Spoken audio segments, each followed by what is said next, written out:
Salut Félix, j'ai le plaisir de vous accueillir pour une série de 3 vidéos sur un sujet assez étonnant. Le 8 mai, le jour de mon anniversaire, j'étais là en train de gérer un peu les mails, puisqu'on avait reçu des centaines de mails suite à mon offre, et je tombe sur un mail que je t'indique, que tu peux regarder tout de suite. Il y a une personne qui me dit « J'ai besoin de toi, je suis chez un de tes concurrents, on est beaucoup à être bloqué suite à un montage en LLC américaine. » Et là, au début, je me dis, c'est une blague, tu vois. Je me suis dit, je suis été méfiant quand même, je sais ce que c'est que ce truc. Même si je suis déjà au courant de cette histoire, puisque j'en ai déjà parlé. Tu iras voir la vidéo là-haut quand j'avais une prestation qui s'appelait SOS AMZ, où on débloquait des comptes.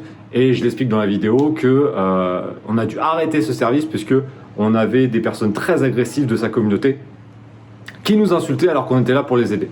Donc c'était, voilà, encore une fois, tu iras voir la vidéo, c'est assez incroyable.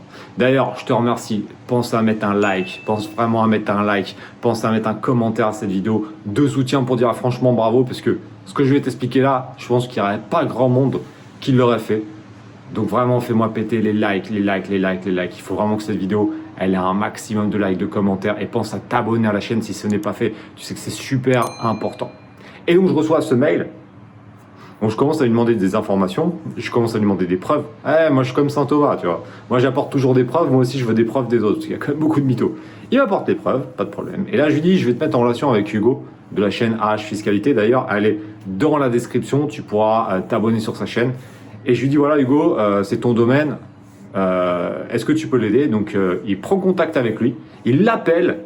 Tu connais beaucoup de formateurs, toi, qui appellent les mecs comme ça, alors que c'est même pas leur client. J'en connais pas beaucoup. Donc, mettez un putain de like et allez vous abonner sur la chaîne de Hugo au passage. Et vous abonnez aussi sur la mienne au passage, hein, et faites un double coup. Et donc, on se crée un groupe WhatsApp, tous les 3, et on discute pour l'aider. Et on lui dit, voilà, on va faire une vidéo ensemble, on va t'aider. Et la vidéo, on l'a découpée en plusieurs morceaux. Et donc, aujourd'hui, dans cette première partie, on va parler de la problématique de la LLC américaine quand tu veux vendre sur Amazon Europe. Tu vois que c'est complètement un non-sens et je te laisse découvrir ça en vidéo. C'est parti. Aujourd'hui les gars, je suis pas tout seul, je suis avec mon copain Hugo de la chaîne AH Fiscalité, l'excellente chaîne AH Fiscalité, et nous avons un invité spécial que l'on va nommer Julio Roulio. Comment tu vas Roulio? Ça va et vous? Ça roule. Dis-nous. Tu nous as contacté là pour SOS, Ouais, la famille a besoin d'aide quoi. c'est ça. J'ai contacté les pères Amazon pour qu'ils me trouvent une solution.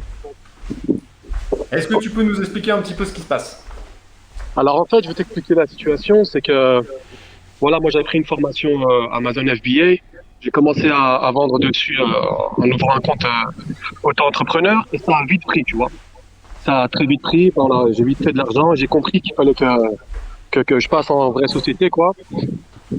Jusqu'au jour où j'ai pris une formation sur la fiscalité qui nous conseille un montage avec une LLC et une résidence fiscale ailleurs, quoi, pour optimiser sa fiscalité et pour avoir 0%. À partir de ce moment-là, j'ai tenté d'ouvrir un compte Amazon, un second compte Amazon, tu vois, avec une LLC. 2 jours après, voilà, ça a été bloqué. Et à partir de ce jour-là, eh ben, impossible de débloquer mon compte. Impossible, ils veulent rien savoir. Je leur donne tous les documents qu'il faut. On se consulte entre nous parce qu'il y a un petit groupe à côté qui reste bloqué aussi, pareil que moi, de la même formation. On se consulte entre nous pour trouver des solutions. On essaye de voir qu'est-ce qui passe pas, qu'est-ce qu'ils demandent, parce qu'ils disent pas ce qu'ils demandent. Mais en essayant tout et en passant par les services payants, comme toi tu avais avec ta fermée, mais en Angleterre et en France aussi, et ben ils me disent la même chose, ils me disent que voilà c'est mort. Et même le service performance, au bout d'un moment, ils m'ont coupé la possibilité d'envoyer des appels et ils m'ont dit clairement, ils m'ont dit d'arrêter d'essayer de débloquer mon compte. Votre compte il représente un risque et trouver un autre business. Clairement, ils m'ont dit ça. D'accord. Et Est-ce que tu peux nous expliquer un petit peu, peut-être un petit peu ton parcours avant de nous expliquer le montage que tu as ouais. fait, parce que ça va être intéressant. Est-ce que tu peux nous dire un peu les grandes lignes de avant que tu te lances dans Amazon, qu'est-ce qui s'est passé? Enfin voilà, pourquoi tu as voulu te lancer sur Amazon et tout ça. Alors avant que je me lance sur Amazon, moi j'étais éducateur spécialisé. Enfin, je travaillais avec les jeunes. Voilà, j'aimais ça, tu vois. Mais au niveau du salaire, c'est vraiment sous-payé.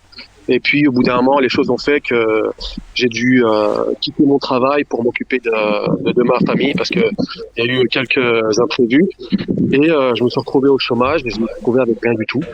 Donc je m'étais dit qu'à partir de ce moment-là, il fallait que je m'en sorte. Donc je suis retourné travailler 6 mois en tant qu'éducateur. J'ai coffré tout mon argent de côté. J'ai rien touché. Et puis avec ça, j'ai investi tout cet argent-là pour acheter une formation et puis pour me lancer sur Amazon FBA et puis pour développer mes premiers produits. À partir de ce moment-là, il y a une période de 5-6 mois où on prend connaissance de l'interface et on apprend le métier. Et puis j'ai sorti un produit, 2 produits en même temps. Et puis ça a bien marché, ça a très bien marché parce que j'avais fait des choses bien, tu vois. Et quand j'ai vu que ça avait bien marché, j'en ai lancé plein, j'en ai lancé plusieurs, et ça a très bien pris au final. Tu vois. Ensuite, Ok. dis-moi ce que tu veux savoir. Non, vas-y, donc continue, c'était parfait. Donc du coup, ça a bien fonctionné. T'étais en Voilà. auto-entrepreneur là, à ce moment-là. Ouais, j'étais en auto-entrepreneur, j'ai ouvert mon compte en auto-entrepreneur parce que je voulais tester d'abord si ça marchait ou pas parce que voilà, c'est juste des vidéos qu'on voit et dans le concret, je savais pas ce qu'il en était donc j'ai pas voulu prendre de risque, j'ai ouvert en auto-entrepreneur et ça a marché plus vite que ce que je pensais, tu vois. Et à partir de ce moment-là, tu vois, je me suis projeté, je me suis dit, ah, c'est bon, ma vie, elle va changer, je fais tant par mois, je fais un gros chiffre par mois, rien à voir avec ce que je faisais avant, tu vois, tu commences à rêver et tout, et je me suis dit, bon, bah, vas-y, maintenant, faut passer aux choses sérieuses, je vais ouvrir une vraie société, et puis je vais développer le truc à fond la caisse pour que, voilà, je puisse prendre ma retraite d'ici 2-3 ans avec un salaire confortable, et voilà. Donc, à partir de ce moment-là, j'ai essayé de me renseigner parce que je savais que la fiscalité, enfin, de base, je comptais m'expatrier, moi. Sans Amazon, sans rien du tout. Je comptais m'expatrier à l'étranger et mon kiff, c'est de vivre à l'étranger et de faire des expériences comme ça, tu vois. Ok. J'ai pas fait ça pour la fiscalité de base. Et je suis tombé sur sa formation qui nous enseignait d'ouvrir une LLC au New Mexico et d'être résident dans un pays avantageux fiscalement pour que nos ressources provenant de l'étranger soient taxées à 0%. Donc parfait, je correspondais typiquement à son avatar client, tu vois. J'ai suivi les étapes une par une de la formation. J'ai ouvert le compte Amazon avec la LLC et puis là, franchement, c'est à partir de ce moment-là que le cauchemar il a commencé, quoi. Donc là, tu as 2 comptes. Attends, juste Hugo, pour bien qu'on me comprenne. Tu avais l'auto-entrepreneur la première boutique auto-entrepreneur qui tournait et tu as créé un deuxième compte avec la LC, c'est ça? Voilà, c'est ça. Un deuxième compte avec la LLC, ce qui fait que maintenant je suis bloqué. Je suis bloqué pendant, comme je l'ai dit là, ça fait plus d'1 an. Et puis, ce qu'il faut savoir, en fait, il faut savoir une chose importante. Je fais ça pour toutes les personnes qui veulent se lancer dans ce montage parce qu'il n'y a pas de prévention qui est faite là-dessus. Et je fais vraiment ça à titre préventif parce que ça peut détruire carrément des vies, tu vois. Ce qu'il faut savoir, c'est que quand ton compte est bloqué et que tu n'arrives pas à le débloquer, tu n'as aucun moyen de le supprimer parce que tu peux supprimer seulement un compte qui est actif. Si ton compte est inactif, tu ne pourras jamais le supprimer. Amazon garde tes informations. Et dans le cas où tu essaies d'ouvrir une seconde LLC à ton nom, même si tu changes le nom de la société, même si tu changes tout ce que tu veux, eh ben, ce deuxième compte, il sera relié au premier qui est bloqué et il sera bloqué lui-même. Et là, tu te retrouves dans une merde plus profonde que ce que tu n'étais, tu vois. Surtout que, tu vois, Amazon, ils ont une base de données qui fait que le moindre truc en commun fait qu'ils relieront les deux comptes. Un Même numéro de l'adresse téléphone, un nom, un prénom, tout. Donc tu peux pas, en fait, t'es vraiment niqué parce que tu te dis, ouais, c'est vraiment compliqué de chez compliqué, quoi. Ouais. Alors, j'aimerais savoir... Ah, pardon, Julio. J'aimerais savoir, est-ce que tu as une idée de combien ça t'a coûté en termes de perte de chance, perte de chiffre d'affaires? À combien t'estimes ce mauvais conseil d'avoir créé une LLC? Ouh là là. Ce mauvais conseil, il m'a coûté un salaire de 6, 7, 10 000 euros de bénéfices nets par mois, quoi. Ah ouais. Sur un an, t'as perdu plus de 100 000 euros de bénéfices nets, là, en gros? Ouais, c'est perte potentielle parce que mon compte, là, il va bientôt plus être actif, parce que j'ai un peu trop traîné et puis, bref, c'est d'autres questions. Mon compte, il sera plus actif là. C'est pour ça que moi j'aime bien dire quelquefois, la LLC, effectivement, c'est une solution pas chère, ça coûte 300 balles à créer, mais par contre, ce que tu perds derrière coûte beaucoup plus cher. Donc, effectivement, le principal problème, et ça, quand moi je m'amuse à faire des vidéos, on dit que je fais le truc de la peur. J'ai partagé mon écran. Ce qu'il faut comprendre, c'est que déjà il y a plusieurs marketplaces. Il y a Amazon Europe, Amazon US. Alors je ne fais pas d'Amazon, mais je comprends à peu près comment ça marche. Il faut comprendre que dans Amazon, c'est une société, on va pas dire qu'elle est régulée, mais il y a une partie financière, il y a Amazon Pay, donc ils peuvent se retrouver complices. Et aujourd'hui, il faut savoir que par exemple, si le vendeur Amazon FBA ne paye pas la TVA, c'est Amazon qui est responsable de payer. Donc en fait, que se dit Amazon?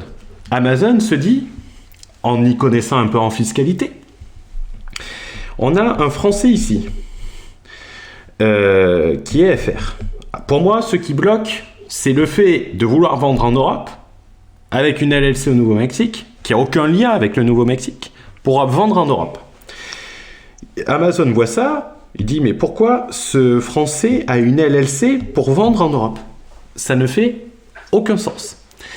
Et je pense que, vu que tu as aucun lien avec les États-Unis, d'après ma compréhension que j'ai d'Amazon, et elle est limitée, je ne suis pas spécialiste Amazon, ils doivent te poser des questions. Pourquoi tu as une LLC et pourquoi tu vas en Europe? La simple question que j'aimerais te poser, c'est est-ce que si tu utilisais cette LLC pour uniquement le marketplace américain, c'est-à-dire pour vendre en Europe, même si tu es résident français, est-ce que ça poserait un problème? Au niveau d'Amazon, ça pose beaucoup moins de problèmes d'ouvrir un compte américain avec une LLC. Il y a moins de blocage. D'accord. Et c'est exactement ce que je recommandais, dans le sens où la LLC, et on avait fait une vidéo sur ta chaîne, Olivier, et également dans ton programme Amazon US Révolution, où je conseillais, c'est vraiment le seul cas où je conseille la LLC pour faire du Amazon FBA. La LLC, ça va servir pour faire du business aux États-Unis, parce que ça va être beaucoup plus simple pour les enregistrements, pour les papiers, même pour les clients, pour tout l'aspect bancaire, ça va être beaucoup plus simple que d'avoir une société en Europe, même si tu peux le faire avec une SAS française. Mais quand tu veux vendre en Europe, l'idéal, et surtout quand tu es résident en Europe, c'est d'avoir une société européenne. C'est un peu comme si, on peut prendre un exemple marrant, c'est un peu comme si tu achetais un forfait téléphonique aux États-Unis pour téléphoner uniquement depuis l'Europe. À part être couillon, il n'y a pas 36 000 solutions pour ça. Et en fait, le problème de la LLC, c'est un problème de marketing. C'est que tout le monde a vendu ces sociétés comme des sociétés taxées à zéro, alors que ce n'est pas des sociétés taxées à zéro, c'est des sociétés de personnes.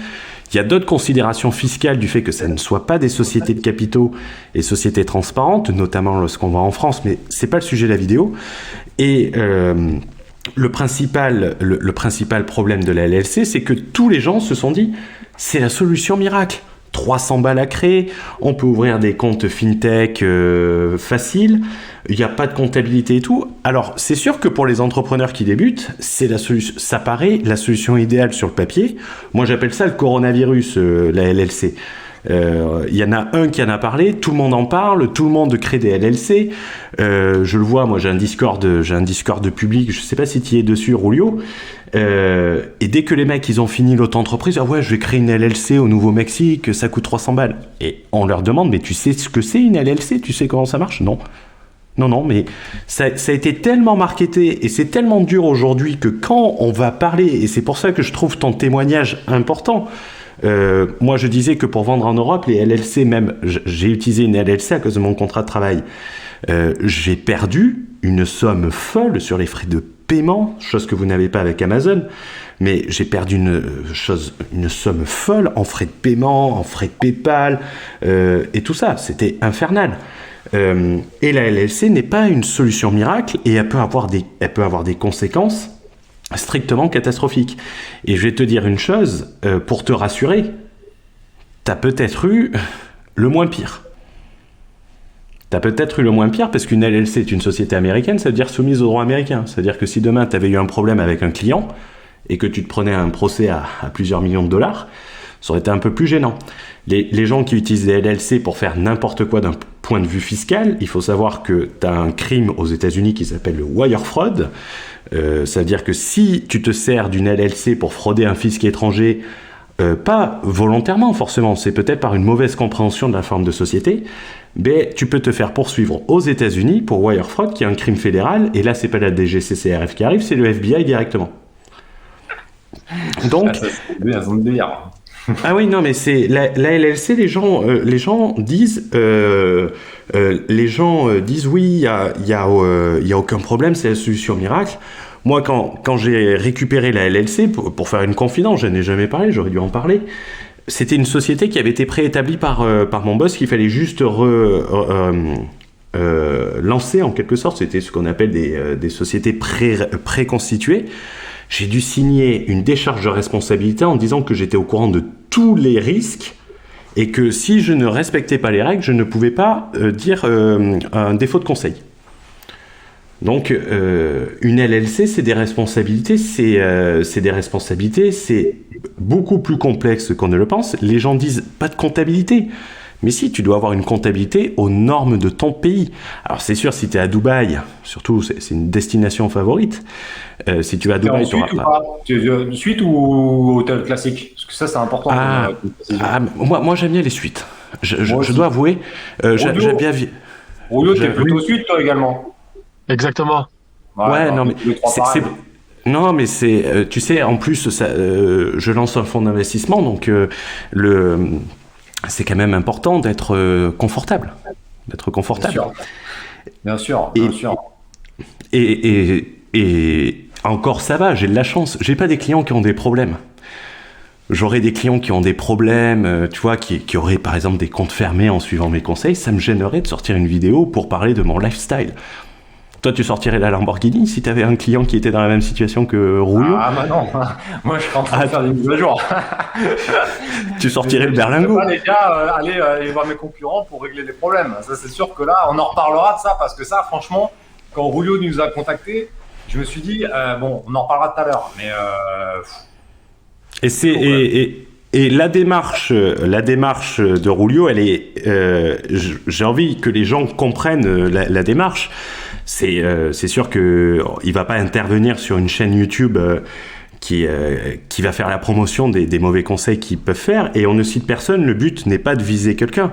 Ce que nous a demandé Rouillon, c'est de dire il y a des tas de gens qui peuvent se faire avoir, donc vraiment rendez-vous compte que c'est un courage, parce que c'est pas bon, tu montres pas ton visage, je vais pas te dire moi non plus, mais tu fais ça pour aider les gens. Nous, on est juste un vecteur, on rigole avec Olivier, on se marre quelquefois sur des trucs, mais toi, c'est vraiment un appel, et t'as pas envie, tu sais ce que ça a été, et t'as pas envie que d'autres personnes puissent tomber dans le piège, parce que si quelqu'un avait raconté cette histoire avant, tu serais sans doute pas tombé dans le piège, non, Rouillon?